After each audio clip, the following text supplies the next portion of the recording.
Hello and welcome back to Bold Moves. My name is Wanjiro Kihusa and I'm the podcast host. I am really excited to have you here.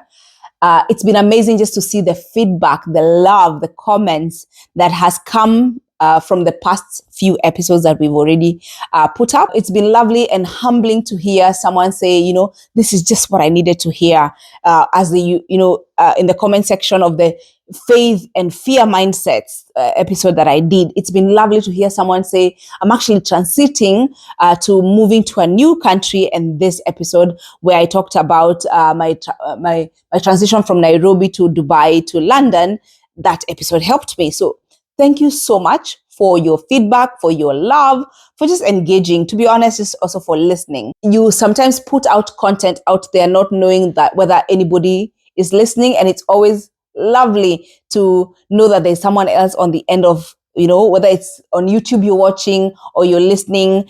It's lovely to know that I'm talking to somebody on the other side. And so thank you so much. So today I want to talk about something that has been asked once or twice in my DMs, and even friends reaching out and say, please talk about this. And this is navigating the corporate space as a woman of color. Today, that's what I will be covering. Boardrooms and bias, and how to navigate this giant corporate world as someone of color, and also, of course, as a woman. So I will talk about our biases and where to get your head and your heart as well.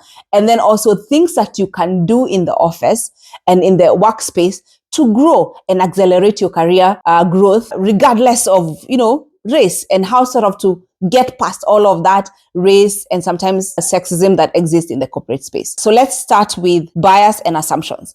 I want to start out here by saying that everybody has assumptions and bias, including you, including me. I think it's a great place because it's good to know that people will make assumptions about you the same way you make assumptions about other people. Let me give an example. I am Kenyan from the East African region, right? So because I have lived the first 30 years or 20-something years in the continent, I know how East Africans look, how we sound.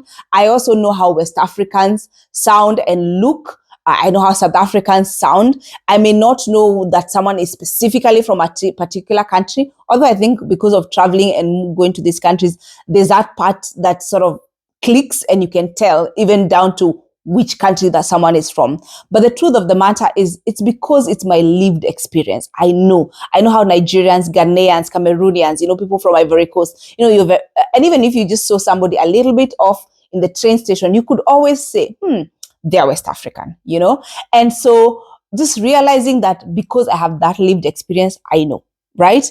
And then when I started to work for a multinational company and interacting with people from the Asia Pacific region, I realized that even I don't know so well, for example, the difference between someone who's from Vietnam, Thailand, Singapore, China, Korea, all of these Asian countries.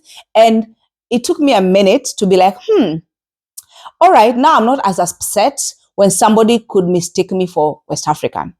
To me, it's like, that's so obvious. But then the truth is, they may just know that I'm African. They may not know that I am East African and I am Kenyan, So I think that has helped me sort of manage my expectations. So I want to say that there are biases, conscious, unconscious, systemic. We may not have time to go into the systemic biases right now, but they exist. I want to sort of just alert you to your own assumptions and stereotypes and thoughts about other people, so that when you come to the workspace and you think people are stereotyping you and assuming stuff about you, you also realize that you do the same. And I feel like that brings sort of like a balanced outlook. That's where I need you to sort of start out in terms of where's your heart, where's your head.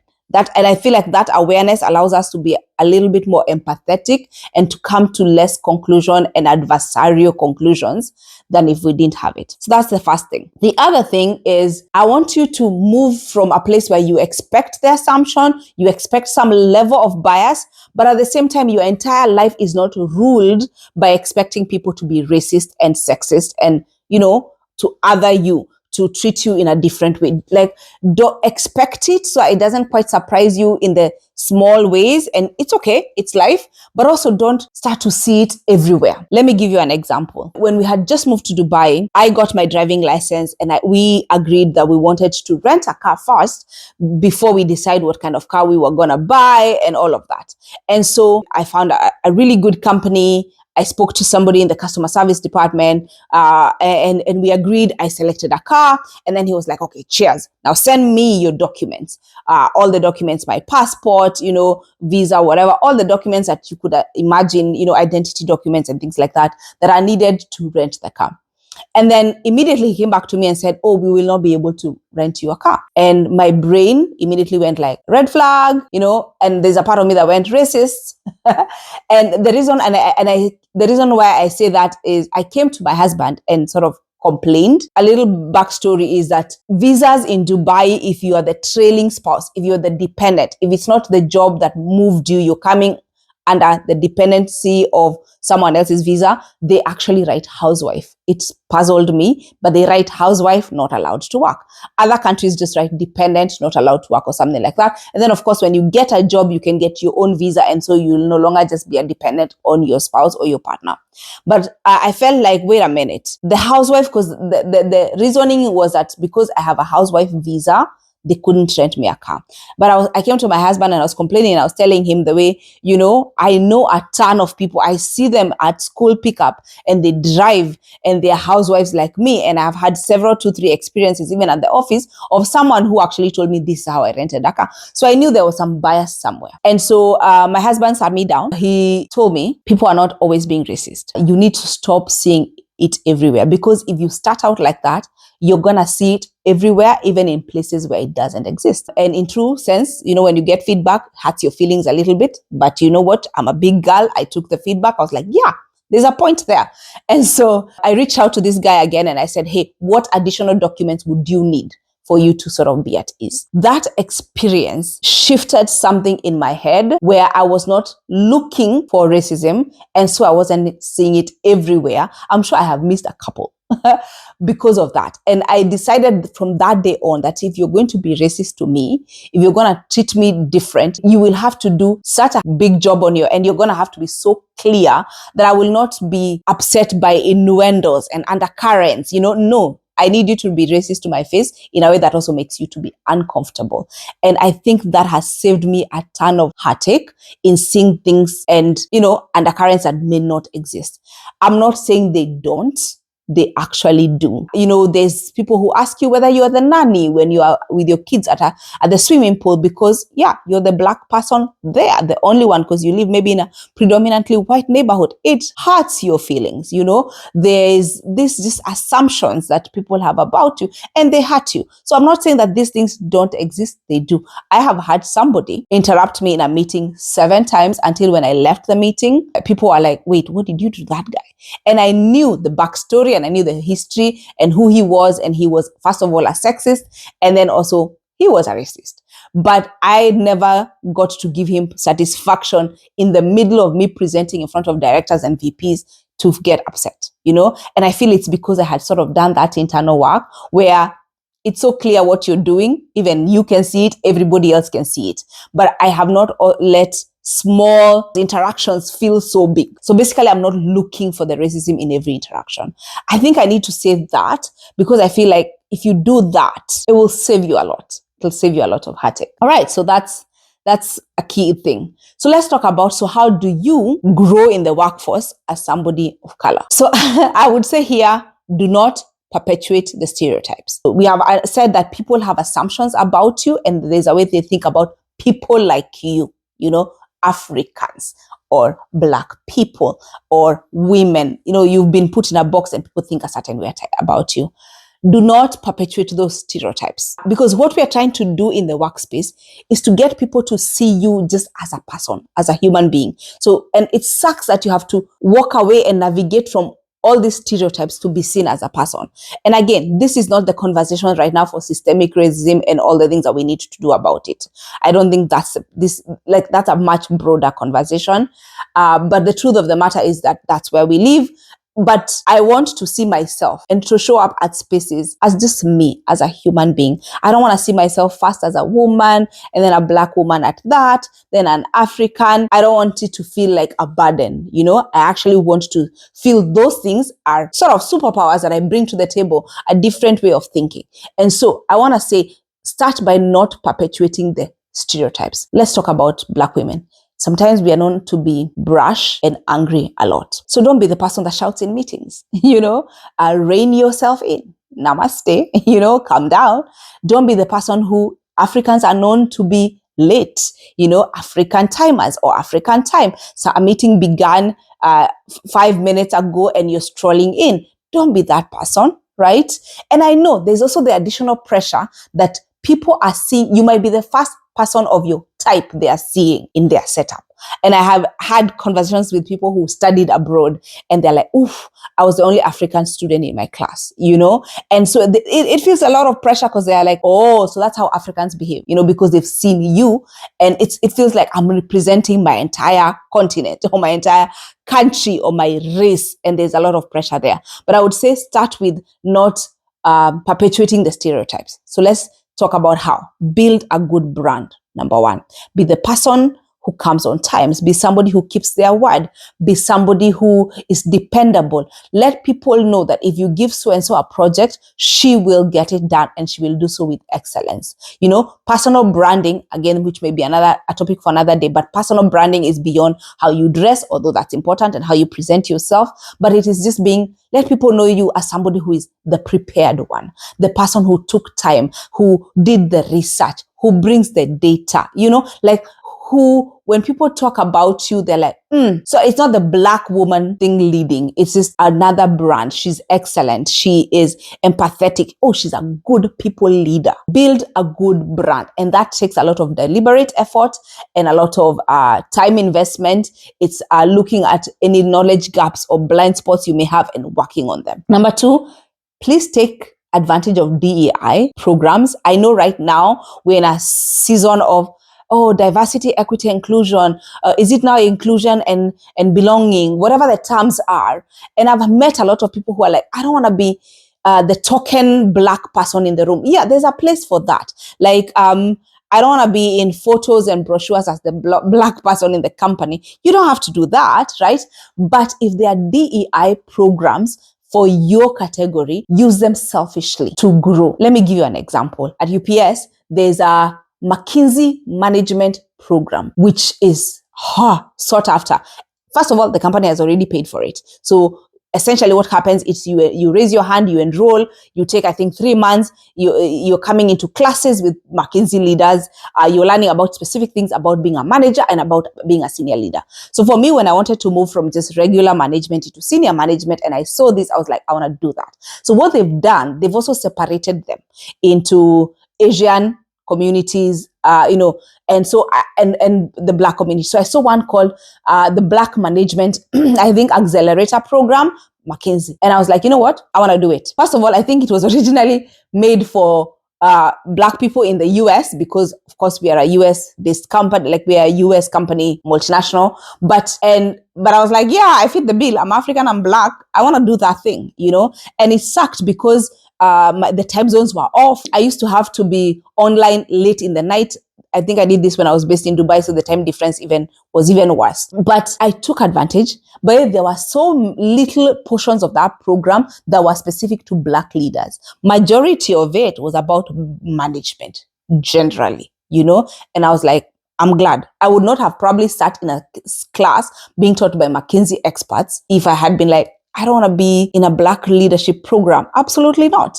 I was like, you know what? The company has it. That's a fantastic opportunity. I will take it. So if there are scholarships for Africans or people from the developing world, if there are programs to go and present somewhere or there's a trip, there's a conference and they are paying for people from these countries. By the way, you know what? Do not be embarrassed. Take advantage of those.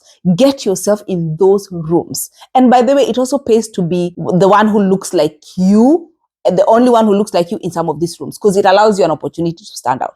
But please take advantage of DEI program. Do it. Do it. I have a complicated relationship generally with DEIs, but I I know where to be like, I want that. I want to take, that's good for me. That's going to bring me value. I'm in this company to not only get good remuneration, but I'm also here to grow. And if that thing helps me grow my career, I'm in, right?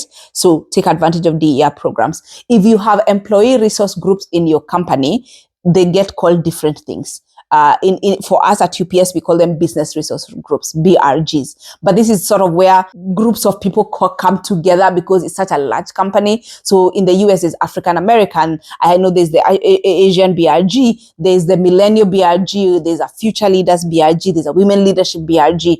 And so pick something that will help you grow. So for me, it was the Women Leadership Group, which I co-chaired, and then I mentored somebody to take it over from me when I was in Dubai. And even right now, I'm part of a Global Citizens Multicultural BRG that has people from all over the world in the company. Why am I doing things like this? Because I want to hang out with people that don't look like me, because I want to learn about them as well. But also, I'm taking advantage of this DEI program as well to grow myself. So we talked about build a good brand, take advantage of DEI programs, and then learn to code switch. It is what it is.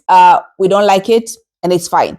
But code switching, for those that do not know, is knowing how to talk in certain audiences. There are a ton of funny videos, especially on Instagram and TikTok, where Black people are like in a suit and they're in a nice shirt, and how they talk, hello, and everybody, welcome, blah, blah, blah. This is what I am doing. And then when they get in their car and they're heading to their house and they're like off the tie in a durag and they talk a certain way. Or when they are talking with their white neighbors and they're like, hi Brenda, how are you? Oh, that lawn looks so great. And then on this other side, they bump into a fellow Black, and the tone changes, the voice changes, their mannerisms change. Code switching. You're switching this way and that way.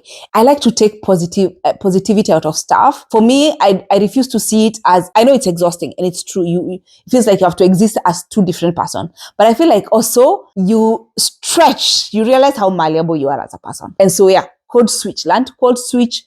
And also it's also in the behaving in a corporate space, how you behave in a corporate space versus how you behave at home, and how, and how you talk, your mannerisms, how you dress. So show up corporately. Number 4, mentors and sponsors. I have met a ton of great allies. I've had so many stories of how someone says, this manager, women will tell you, oh, my male manager, or even this other woman manager who gave me a hard project and said, I believe in you, I think you can do it, or give them visibility in front of senior leadership. So take mentorship and sponsorship seriously. I'm currently reading a book about sponsorship, and it talks about what you need is not another mentor, what you need is a sponsor. And I'm a huge believer that sometimes, especially women, we are over-mentored, and what we instead need is a sponsor. And a sponsor, of course, is somebody who is senior, has decision-making power in rooms. Like if they're the ones who can say, I want so-and-so to be promoted, and they have the decision-making power for stuff like that. And so it talks about the quality of your work, right? Merit, that you have to do a really, really good job, and then you have to build relationships, because those people are the ones that are going to give you visibility in rooms that you're not yet in. And so cultivate mentors and sponsors, right? So that you can accelerate your growth, of course, with regard to your work ethic, work hard, and communicate clearly, be that person that is thriving in the workspace without being so bogged down by your identity as a this or that. Now that we've talked about, biases, how to expect them, our assumptions, and how to show up regardless, and how to not align with stereotypes that people already have about you, but to move without perpetuating those stereotypes and assumptions. Let's talk about, because all of that is difficult, what should you do to sort of just maintain your sanity, at home? And I have 2 takeaways or things I would like you to take away from here. One is build safe communities, build spaces where you can come and be you, where you can take off that coat, that, code switching, the speaking in a certain way. Just build spaces where you can be yourself and you can laugh with other people who look like you, and also reminisce, share challenges, and sometimes just also laugh it off, be angry together about how you're being treated in a certain way and how so-and-so is being treated in a certain way. I just came back from a brunch that was for Black women, and it was so well organized, and I attended it and I loved it. And why I loved it is because I'm not particularly fond of spaces where people are having a pity party. Uh, I love to hear how people are navigating life without it sounding like, oh, we're down in the dumps. We feel sorry about ourselves. The space was refreshing and encouraging, but it was also great just to be seen, to feel seen, and to laugh off and to discuss how we have to work extra hard to just get half of what others are getting, all of that. It was nice to just be in a safe space. So I would say find those moments of quiet and joy with people who are like you, where you don't have to perform. You don't have to be a certain way. The second and final thing would be find simple ways to be you and to be sort of anti-establishment. Let me explain. I think I have done this as a way also to combat loneliness. But I remember I started this when I was based in Dubai, and I would put in Kikuyu music on my drive to work and back, or wherever I was going. But sometimes when I was feeling like I was surrounded with a lot of English, Arabic, and being proper and being this or that, or being this particular person, and I was beginning to feel exhausted. And I needed places where I could find my roots and feel like me. And I really enjoy Kirosho, which is Kikuyu music, like Kikuyu gospel music especially. I grew up around it, and sometimes that's what I want to hear. Sometimes I'll even put Mogidi, which is still Kikuyu music, but I just want to feel home. I want to feel like my feet are planted on the ground, even if I am in this really foreign environment. I don't know what that looks like for you, but find it. Find places where you sort of find your roots again, and you sit still and just enjoy being you. And I feel like it allows you to go back to, I need to wear this mask of performing and showing up in the corporate space. We all would love that we would come as we are. But the truth of the matter is that we may not get to do that completely. Of course, we are slowly, and I'm working on it myself as well, to come in as authentically as I can, so that while I may try and speak a little clearer for people to hear me beyond my accent, just for communication in the room to happen, I am also not apologetic about the accent. I'm also not embarrassed about the accent. I want to come authentically as my full self, whoever I am, right? And so it's those nuances and the duality of mind that those two things can exist at the same time. But I acknowledge they can be exhausting. And so please find a safe community. And number two, find pockets of joy in your day where you can also be just you, the raw, whoever you are, and the things that just make you happy.